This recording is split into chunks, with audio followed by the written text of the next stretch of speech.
Hello everyone. Today I am here with my new video. आज श्री कृष्ण जन्माष्टमी के अवसर पर मैं अपनी एक नई वीडियो सीरीज शुरू कर रही हूँ जो कि श्रीमद् भगवत गीता पर आधारित है।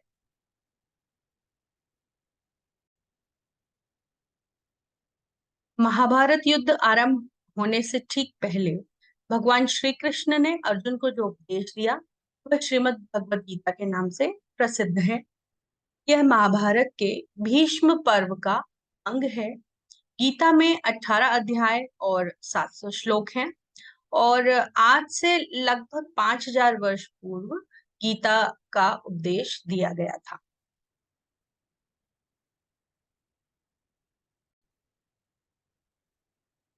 ब्रह्म पुराण के अनुसार द्वापर युग में भगवान श्री कृष्ण ने मार्गशीर्ष शुक्ल एकादशी के दिन अर्जुन को भगवत गीता का उपदेश दिया था। इसलिए इस तिथि को गीता जयंती के नाम से भी जाना जाता है और इस एकादशी को मोक्षदा एकादशी भी कहा जाता है। भगवान श्री कृष्ण ने अर्जुन को निमित्त बनाकर विश्व के मानव मात्र को गीता के ज्ञान द्वारा जीवन से अभिमुख बनाने का चिरंतन प्रयास किया है। श्रीमद् भगवत गीता को महर्षि वेदव्यास द्वारा लिखा गया और कई अन्य आचार्य और विद्वानों ने गीता की टीकाएं की हैं और उनकी व्याख्या की है।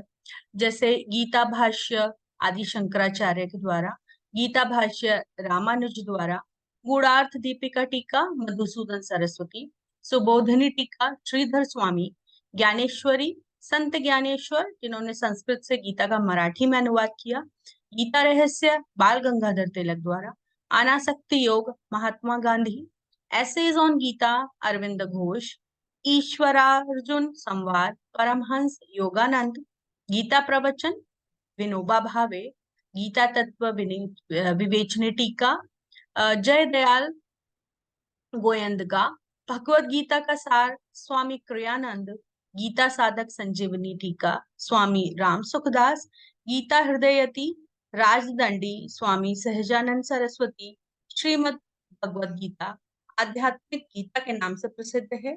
योगीराज श्यामाचरण लाहिड़ी व भूपेंद्र सान्याल जी की टीका और गोपीनाथ कविराज जी द्वारा भूमिका। भगवत गीता पर उपलब्ध सभी भाष्यों में श्री जय दयाल गोयंदका की तत्व विवेचनी सर्वाधिक लोकप्रिय व जनसुलभ है।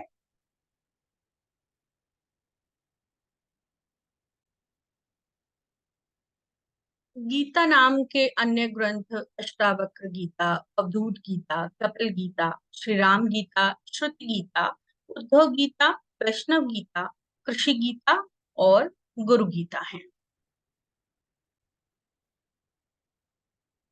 महाभारत के अनुसार कुरुक्षेत्र युद्ध में भगवान श्री कृष्ण ने गीता का संदेश अर्जुन को सुनाया था। यह महाभारत के भीष्म पर्व के अंतर्गत दिया गया एक उपनिषद है।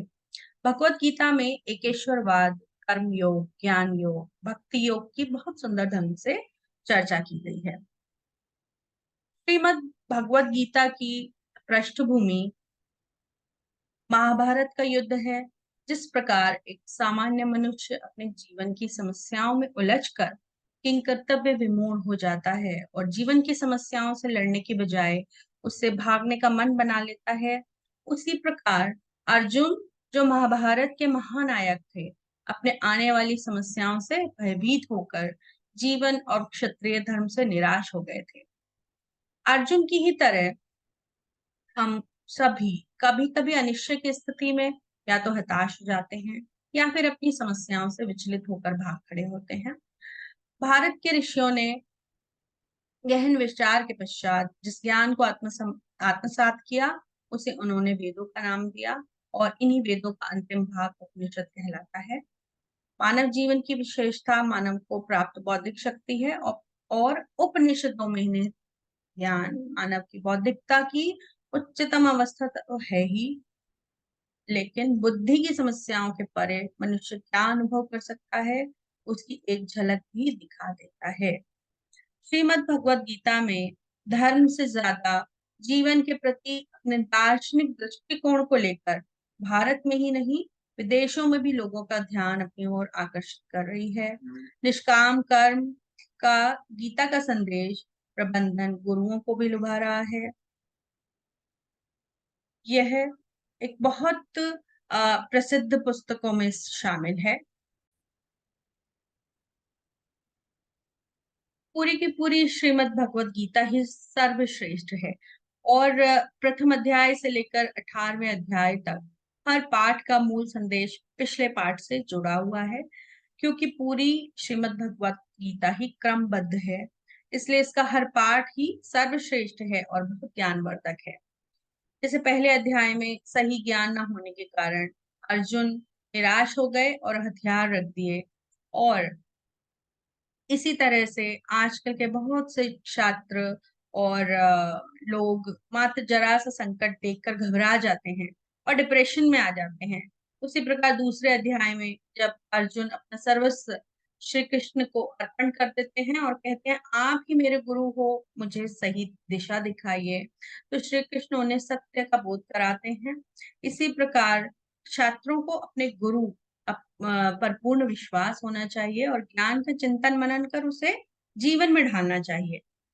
जैसे अर्जुन बार बार श्री कृष्ण से प्रश्न पूछते हैं, जिज्ञासा करते हैं, उसी प्रकार स्टूडेंट्स को भी अपने टीचर्स से प्रश्न पूछकर उसका समाधान करना चाहिए। इसी प्रकार से तीसरे अध्याय में निष्काम कर्म का सिद्धांत है, तो छात्रों को उस ज्ञान को बिना चिंता किए पूर्ण रूप से पठन पाठन करना चाहिए। इसी तरह से प्रत्येक अध्याय, गीता का प्रत्येक अध्याय कुछ ना कुछ कहता है। जैसे 11वें अध्याय में भगवान अपने विराट रूप के दर्शन दिखाते हैं और अर्जुन को उसी तरह से जो छात्र हर चिंता डिप्रेशन से मुक्त होकर ज्ञान को सही दिशा और दशा में धारण करेंगे, फिर उनको जरूर सफलता मिलेगी, भगवान के विराट रूप की तरह चमकेगी और वो निश्चित ही सफलता को प्राप्त होंगे। तो गीता हमको एक बहुत अच्छा संदेश देती है कि हमें अपने किसी भी तरह की समस्याओं से हमें घबराना नहीं चाहिए और उन समस्याओं से निकलने के लिए हमें निरंतर प्रयास करते रहना चाहिए और किसी भी तरह के डिप्रेशन से दूर करने के लिए, किसी भी तरह के अवसाद से, चिंता से, स्ट्रेस से दूर करने के लिए गीता एक बहुत अच्छा ज्ञान देती है। और हमको आज के समय में जो हमारी आज का जीवन है, जिसमें हम अलग अलग तरह की चिंताओं से घिरे रहते हैं, छोटी छोटी बातों को पर हम स्ट्रेस ले लेते हैं, एंजाइटी में आ जाते हैं, डिप्रेशन में आ जाते हैं। तो इस तरह की जो हमारी मनोस्थिति है उससे निकलने के लिए हमें गीता का पाठ करना चाहिए। इसी क्रम में इसी बातों को ध्यान में रखते हुए मैंने ये एक वीडियो सीरीज शुरू की है, जिसमें आज मैंने गीता का एक छोटा सा एक इंट्रोडक्शन दिया है और आगे समय समय पर मैं गीता के अगर अलग अलग अध्यायों का श्लोकों का व्याख्या सहित वर्णन करूंगी और उम्मीद करती हूँ कि आप लोग इन वीडियो सीरीज को देखेंगे और ये हो सकता है कि आप लोगों को मदद करे, जो हम चिंताओं में घिरे रहते हैं और छोटी छोटी परेशानियों से घबरा जाते हैं। तो उन चिंताओं से बाहर निकालने में हमको गीता का के ये वीडियो सीरीज जरूर मदद करेगी।